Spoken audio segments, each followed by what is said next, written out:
Hi, everybody. This is Joe Gig Werks from Gig Werks. I want to thank you for taking time out of your busy day to join us on today's webcast, where we're going to be looking at best practices around process automation and the Power Platform with Microsoft 365.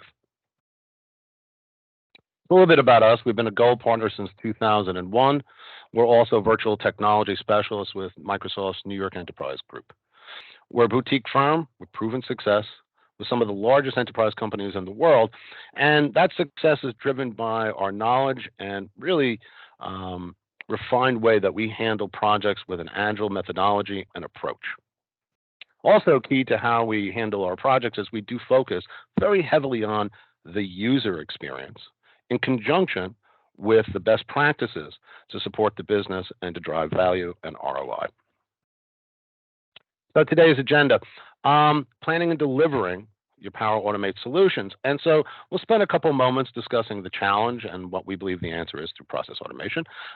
Process automation is well known and here to stay, as it were. But also how to choose the right partner, which obviously we think is our firm, Gig Werks. And then really getting into some of these best practices, which at the beginning and the end of the day really have to do with planning the solution, understanding the possible, and bringing all that data together.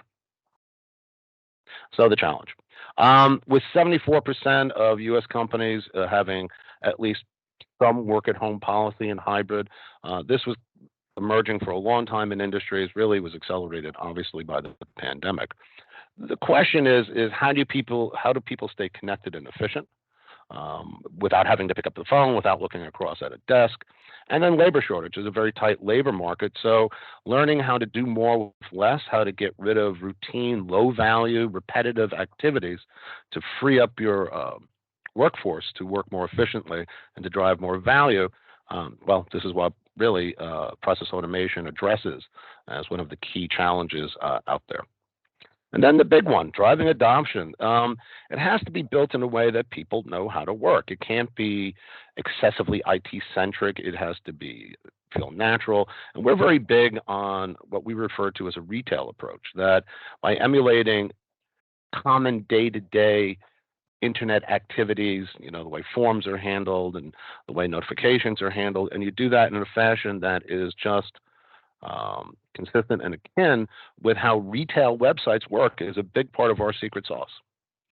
And so the answer to the challenge is really process automation.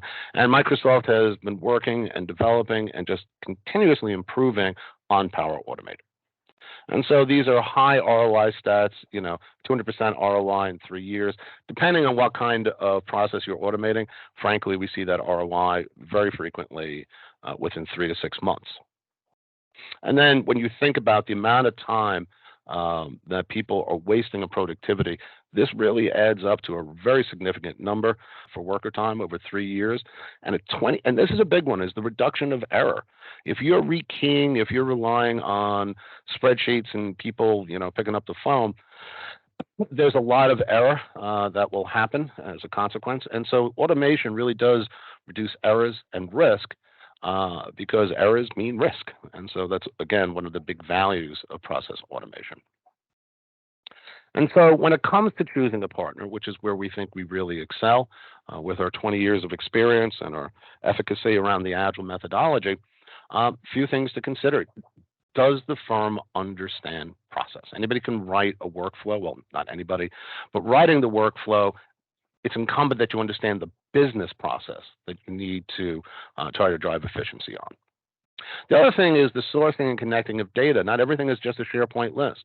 There's rich information in other systems within your enterprise, certainly inside Azure SQL. So a breadth of knowledge on where data can be sourced and how to connect it is a big driver for a truly effective solution in Power Automate.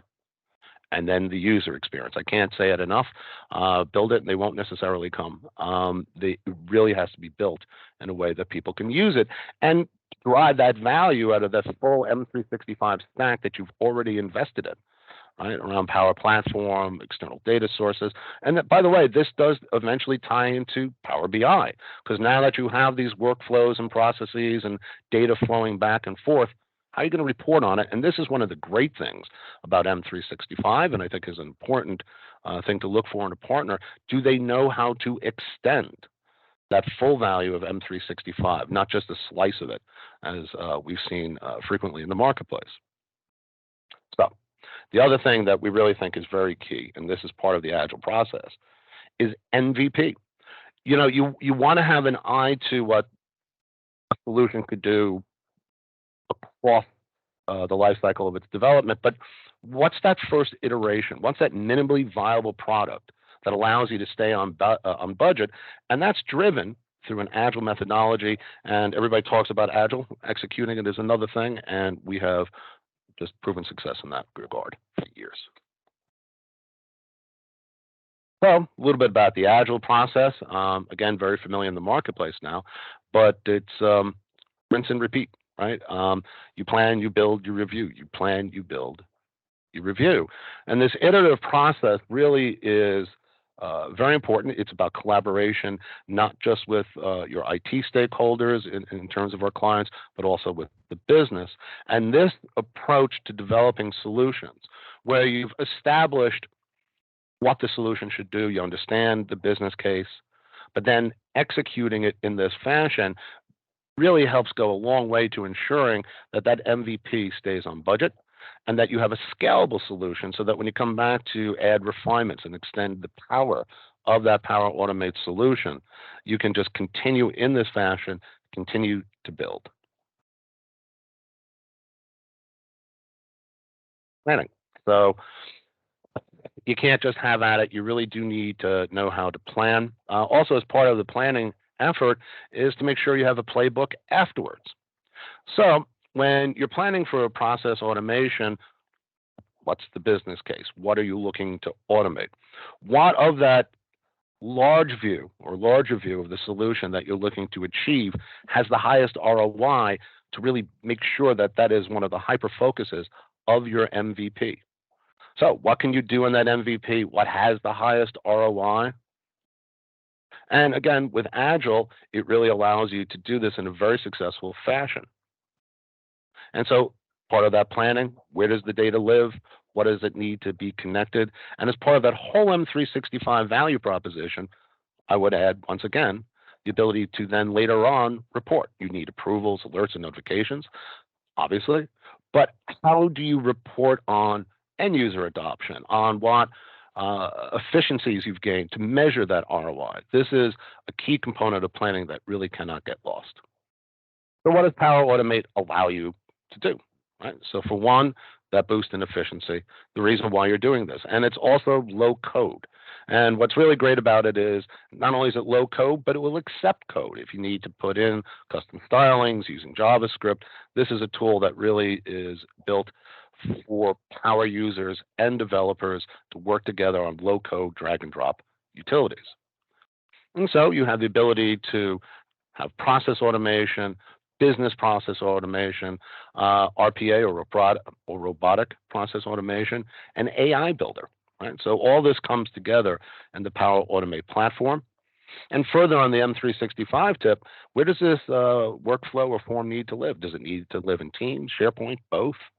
Well, Power Automate allows you to have that choice for the user so that the solution is presented in the right way, through the right medium, for the right audience. Further, with digital process automation, having an intuitive interface, this is where the low code but some code really can go a long way to help you have a very custom looking form or interface to work with. The product has hundreds of pre-built connectors, thousands of templates, and it's just easy access, and it has intelligent automation. RPA, there's a number of RPA tools in the marketplace now, but there's a huge value to RPA. The ability to capture a routine in this spreadsheet, I'm copying this value, I'm getting this value, I'm then entering it over here. The ability for an RPA tool through process automation to capture those steps, stages, and data. Well, now it's repeat and rinse, right? You just run your RPA tool at it. The robotic process automation will take on what was otherwise brute force poor use of valuable labor, and subsequently, it vastly reduces the number of mistakes that can occur.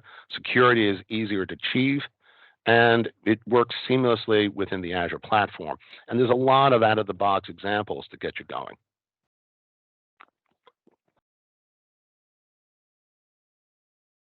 So business process automation, or BPA.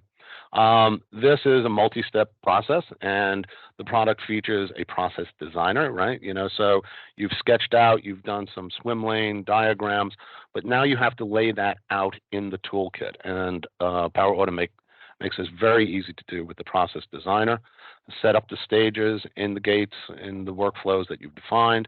And then there's an action center where you can pull in, any one of these hundreds of pre-built actions, and then run cloud flows. Security is very, very tightly integrated into the Azure Stack, Azure AD specifically. And again, it ships with a lot of pre-built processes. Every business has some specific uniqueness to the way they work and to the value they bring to their customers.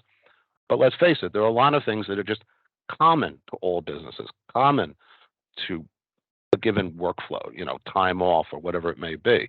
Having those processes pre-built and available on a drop and drag greatly reduces the time it takes to build these and increases the time to market and value for your company as you roll out these solutions. And then AI Builder. AI is everywhere. It's all the rage, as it were. But being able to understand and process the text in these workflows, the actions and the objects going on, to have predictive outcomes, and then to be able to easily analyze what's going on. Well, AI, it really is this incredibly powerful driver across a myriad of AI is incredibly powerful across the entire M365 stack, and not the least, of course, as it relates to the Power Automate platform. We've shown examples where you have a workflow, it goes into Azure SQL, and then you go into Teams, and then you ask Lewis or their AI engine to then fetch the Power BI report from the form that learned from that activity. I mean, it's really slick and highly integrative. And so this is something that we really, really do stress, is that, we've been doing this for a long time. We started our SharePoint practice in 2005, but it's no longer SharePoint. It's not Power Platform. It's all of it, right? It's the sum of the parts greater than the whole, right? And so this is also key on the selection of a vendor. We really, truly believe is understanding how to weave all these other rich, powerful platform as a service, infrastructure as a service, which is what Microsoft represents, to be able to build solutions, automate processes, report on it, analyze it, and drive even more significant ROI by bringing together all these powerful components of M365. So part of that high level of integration is Power Automate's integration with Teams. So what's the right vehicle to get people to fill out that form, to find that information? And this is what I was referencing before, the ability to launch any one of these flows or Power BI reports that can be a consequence of the automation that you've instrumented, to just launch it with a bot and let AI chew on it and give you back the right information. And of course, by pulling data together, right, into a data mart, all this stuff, again, connects, brings you into the dataverse. And with this, the ability to bring data together, to drive efficiency, to analyze it and make sense of it, truly gives you a competitive advantage in the marketplace, right? So if everybody else is hand tooling in the way of your competitors, and you have figured out a way to increase the power of your workforce by, say, 20%, and now you can make more sense of what's going on an executive level, well, this thing just exponentially increases ROI of your existing Microsoft 365 investment. And a little more about Agile. So now you know it's possible. You've built your MVP, and you want to continue to build from that point. So Agile is by design intended to be flexible. Waterfall just never really worked.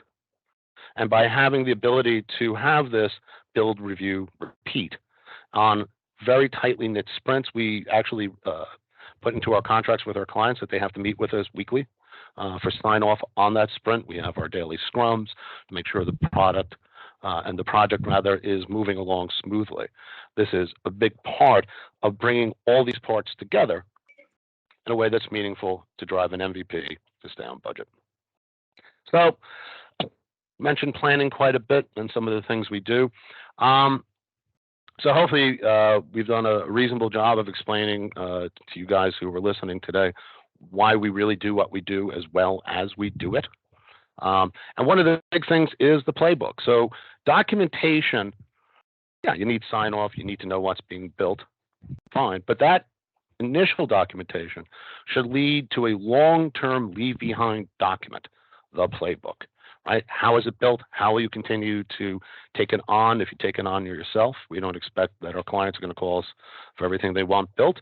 So if we can get you going and we leave you that playbook, we enable our clients to continue to develop and improve the processes within their organization. Additionally, we offer 365 workshops. We've been doing this probably for 15 years. The product stack is constantly moving, constantly offering new opportunities to improve and to get better value out of your investment in Microsoft. And we have found this is a very powerful set of series, a couple hours, over a few days, whatever, with the right groups inside your organization to get a handle on what's out there and how you can apply it and start to drive value from your investment. And then this is typical, particularly after we complete a project, is advisory services. We have some clients been with us for 10 years. We're on a retainer because they're working on something, but they need to have that expert view, that expert advice on how to continue to work on a workflow or a SharePoint initiative they have, et cetera. And so having that full understanding of the M365 Stack in conjunction with our advisory services means that not only do you have a playbook to continue to run with, but you have us there to support you as you continue to advance and improve on the efficiency of your enterprise. So at this point, questions, please just type them directly into the chat and we'll answer it. And of course, any interest or any further questions or any way we can help, contact information is up on the screen, and hope to hear from you and talk to you next time. Thank you.